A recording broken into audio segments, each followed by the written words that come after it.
দর্শক, আমাদের গতকালের কুইজ ছিল ফুটবল বিশ্বকাপ 2026-এর সবচেয়ে প্রবীণ ফুটবলার হিসেবে ইতিহাস গড়েছেন কে, এবং আমাদের অপশন ছিল চারটি। Essam El Hadary, Cristiano Ronaldo, Craig Gordon, Farid Mondragon. দর্শক, আরও একবার জানিয়ে দিই, ফুটবল বিশ্বকাপে 2026-এর সবচেয়ে প্রবীণ ফুটবলার হিসেবে ইতিহাস গড়েছেন কে? Essam El Hadary, Cristiano Ronaldo, Craig Gordon, Farid Mondragon. চারটি অপশনের মধ্যে সঠিক উত্তরটি হচ্ছে ক্রেগ গর্ডন, এবং সঠিক উত্তরটি দিয়েছেন সুলতানা হিমি, যিনি কিনা নাটোর থেকে সঠিক উত্তরটি দিয়ে বিজয়ী হয়েছেন।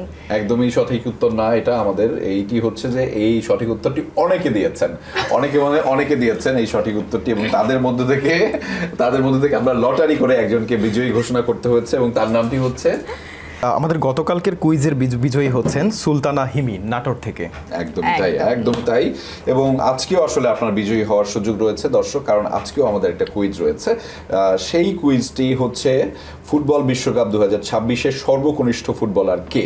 আমাদের অপশন আছে চারটি: নরম্যান হোয়াইটসাইড, গিলবার্তো মোরা, স্যামুয়েল ইতো, কিলিয়ান এমবাপ্পে। চারটি অপশন রয়েছে দর্শক, এবং চারটি অপশনের মধ্যে কোনটি সঠিক উত্তর সেটি জানাবেন। আপনাদের জ্ঞাতার্থে আরও একবার জানিয়ে দিচ্ছি, ফুটবল বিশ্বকাপ 2026-এ সর্বকনিষ্ঠ ফুটবলার কে? অপশন রয়েছে চারটি: নরম্যান হোয়াইটসাইড, গিলবার্তো মোরা, স্যামুয়েল ইতো, কিলিয়ান এমবাপ্পে। চারটি অপশনের মধ্যে কোনটি আসলে সঠিক উত্তর জানাতে থাকুন আমাদের এই আয়োজনের কমেন্ট বক্সে, এবং সেখানে আপনি জুড়ে দিতে পারেন আপনার জার্সি পরিহিত যে কোনো ছবিও, এবং দেরি না করে ঝটপট লিখতে থাকুন। নিশ্চয়ই কালকে আপনার নামটি আমাদের এখান থেকে জানাতে আমার এবং জ্যোতির খুব ভালো লাগবে। ফলে দেরি না করে লিখতে থাকুন।